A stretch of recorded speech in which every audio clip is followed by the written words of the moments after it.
The decision to invest of a VC is mostly emotional. It's not logical, by the way. They try to apply retrofit logic later on on that, because ultimately these are human beings, right, that are making the decision.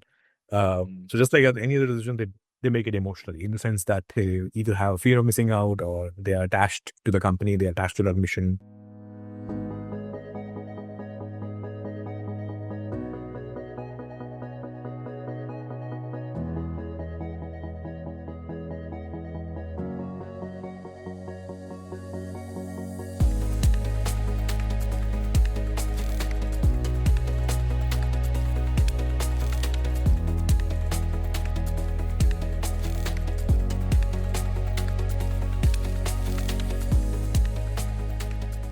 Welcome you all for the Founder Spotlight series from Tracxn, where we invite various startup co-founders to share their journey, insights, and some sort of advice for the youngsters who have startup dreams. And today we have with me Mr. Rohit Taneja, who is the founder of Decentro. Hi Rohit, how are you doing today? Hi, Japan. Very good. How are you? Doing great. Thank you so much for joining us today. And I welcome you on behalf of the entire Tracxn family. Thanks for making some time out of your busy schedule. Sure. No, happy to help. Great. So let's get started now. To start with, I would love to understand the backstory behind Decentro. What was the trigger for you? Sure, absolutely. So it's actually, this is my second company, or rather third in a way, because the first was like a side project which we did back in college. But yeah, I think the first actual company that I did way back in 2015, this was around peer-to-peer payments, very similar to how we have phone pay and WhatsApp pay nowadays in the country. So actually what we wanted to do was social payments, basically have like a social network and payments go together in one single app, right? So that people could pay each other, people could tag each other, all of that could happen at one single place. And there's actually a fantastic concept in the US exactly for this. I think two things happened. One, we were slightly early to the market because UPI was not there. So, there was no easy way to make peer-to-peer payments happen, back in the day. So this was a major problem for us. But interestingly, the second thing that happened, which actually helped us, was the infrastructure was quite complex, in terms of just the banking integrations, in fact, even in UPI, most people don't realize there's a lot of complexity in the backend that goes to make, money transfer happen. So I think that was like a learning point for the first 3 years. And then I sold that company in 2017 to a larger company, Wibmo, which eventually got acquired by PayU. So I think during Wibmo and PayU, I noticed that the banking infrastructure challenges that we were facing as a startup back in 2015, the same challenges even large companies face, right? So it's not like once you become large, those challenges go away. So I think that was the trigger. That was the trigger for us that, okay, this infrastructure is a clear problem for any fintech, any company to scale in India, and somebody should solve for it. So yeah, that was the trigger for us to think about Decentro. Wonderful. Great to hear that. Would love to understand what is going to be very much exciting for Decentro at the near time. Yeah, absolutely. I think the next 1 year, or this year, which is just started, I think the first thing that is super exciting, like everybody else, right, is how deeply AI can be embedded, into our workforce. So we already use AI obviously internally, just like everybody else. But I think using AI externally for our customers, right? So specific products where AI can actually make a lot of difference in the fintech infra space is what really excites us. That's one of the key things. And happy to cover that more in detail. The second thing that's really exciting for us is we are expanding on our existing licenses. So we are a licensed entity by RBI. So till date, we were only doing online payments. Now we have received like a variation of that, which also allows us to offline payments as well. And we're thinking about, okay, what more can we do, right, in terms of payment expansion or just increasing our overall volumes that that's flowing to us. And that also ties in very well with the way digital payments in general, is continuing to grow exponentially every year in the country. So I think that's the second leg. And the third leg is we are seeing more and more companies, which are our existing customers or prospective customers, add financial services. Right? What that means is, let's say, for example, we serve, companies like IndiaMart. We also serve companies like ShipRocket, Meesho, etc. And a lot of these guys have started adding financial service abilities or lending abilities, so to say, and that is where we see us playing a major role. I would love to understand your psychology or your philosophy behind the fundraise journey. How did you get started? What was the trigger for you? Go for your first round. Okay. And what kind of advice you would love to give to the youngsters who have started their own company and they're looking for some sort of investor? Sure, absolutely.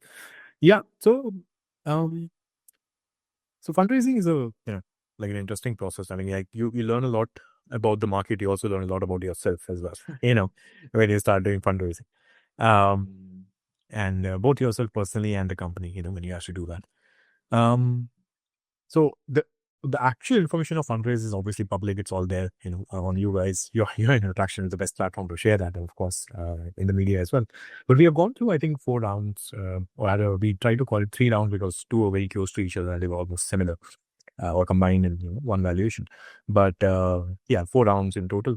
So the first round was more like a pre-seed, angel round, which basically is more led by a lot of our angel investors. A lot of my angel investors from the previous company came in, so that was also a good thing and made it easy for us.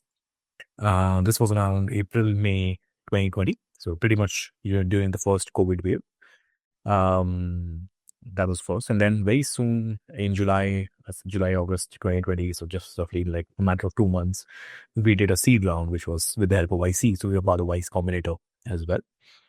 And then we did a Series A roughly around 2022, right? And then the last one, which just happened recently in 2024, was a 6B round. So these have been the key milestones in terms of fundraising, and of course, each had its own journey in terms of how we approached, who we approached, and took various timelines to close. Yeah. Got it. And in terms of benchmarking, right? What do you suggest one should do before even thinking about fundraise? What kind of benchmark you should do? So benchmarking in terms of like the valuations or the numbers. Basically, the understanding of their peers in the market, competitors, and what. That. Yeah. Yeah, absolutely. I think benchmarking in general, more than I would say the valuations and all, what I would really benchmark, like I would really urge the founder to benchmark themselves on, is what is their growth rate, and what is the absolute run rate that they're looking at, like actual revenue, that's growing in, gross or net, in the company. I think these are the 2 key things they should be really clear on before they really start fundraising. Like from a metrics perspective, these 2 metrics pretty much determine everything, in terms of how the final value will look like. While the decision to invest of a VC is mostly emotional, it's not logical, by the way. They try to apply retrofit logic later on on that, but most of the decisions, because ultimately these are human beings, right, that are making the decision. So just like any other decision, they make it emotionally, in the sense that they either have a fear of missing out, or they are attached to the company, they are attached to their mission. And these are, like, in most cases, these tend to be good reasons, of course, where they really feel strongly about something, right? And they have a strong emotional attachment either to the founder or the space, or the company in general, due to, of course, the thesis that they might have. So I think that's usually how the final decision gets taken.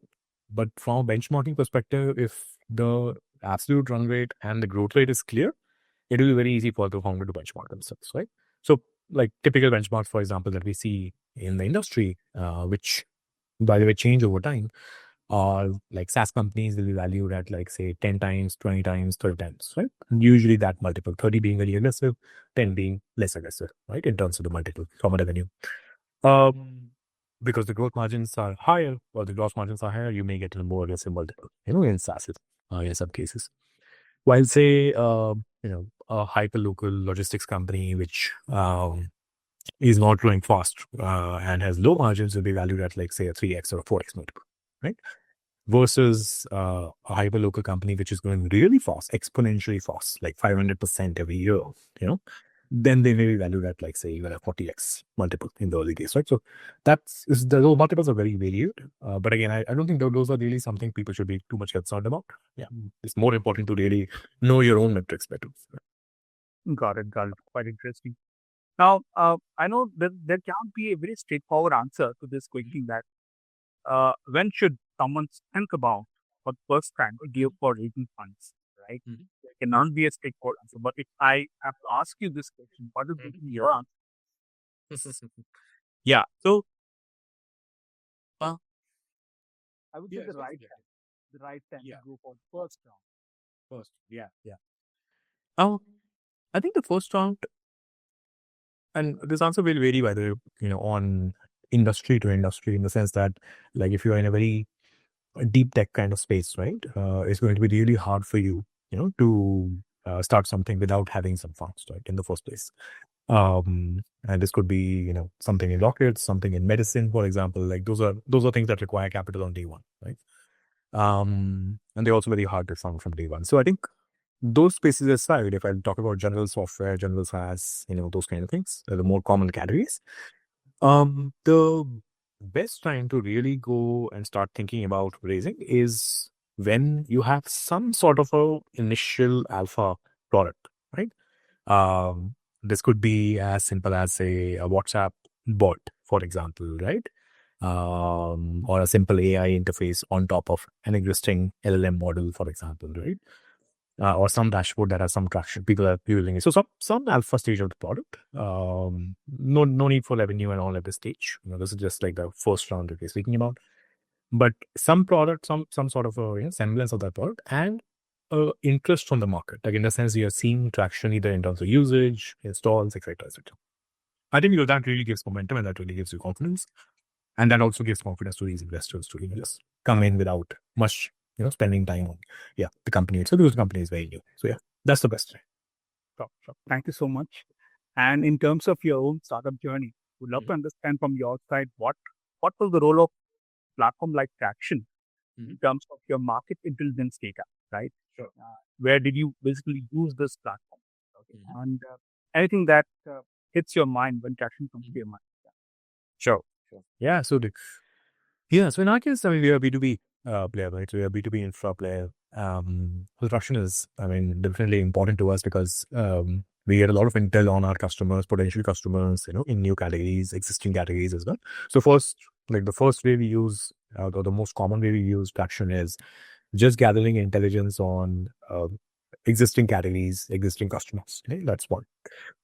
For example, logistics is, a category of interest to us. We try to sell to logistics companies. So that's one. The second is more around new funding announcements, or new product announcements coming in from companies in the market. So that's something we try to capture and try to keep a tab on. Again, Traction is very helpful there.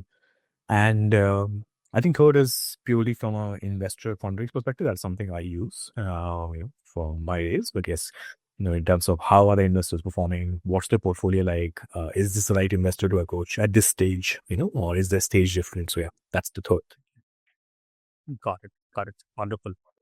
Well, coming to my last question for today, what was the actual impact of AI in your entire ecosystem? Understand from your side. Yeah.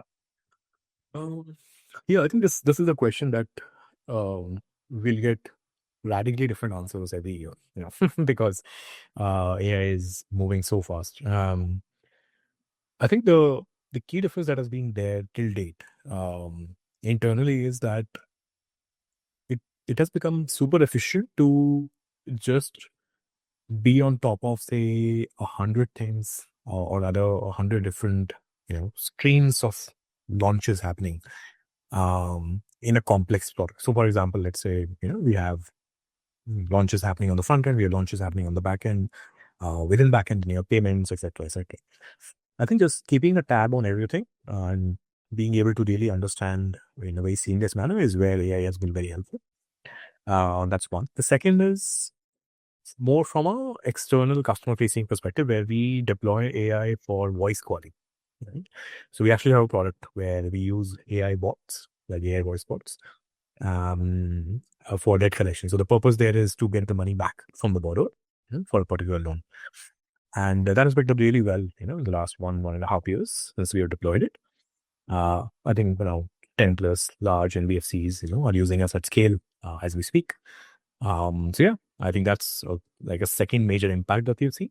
from an AI perspective. And if you look at it from a second order perspective, the second order benefit of that is your costs in terms of call centers or costs for those BFSI and lenders is going down drastically, right? Because you're able to actually replace the human caller, right? With a much more efficient caller, which does not have emotion challenges. It does not do any errors as well. It's like very accurate in terms of analysis as well. So I think that's the second order effect that's coming in out of it. And there'll be third order effects, I'm sure, going down the line. But yeah, too early to break those. Wonderful. Thank you so much, Rohit, for these lovely insights. I was really enjoying having this conversation with you. I wish I could have taken this further, but due to your busy schedule, we will have to cut short here. And thank you so much for your time today until the next time. Okay. Mandate you all the very best for Decentro. Looking forward. Thank you so much. Please take care. Goodbye.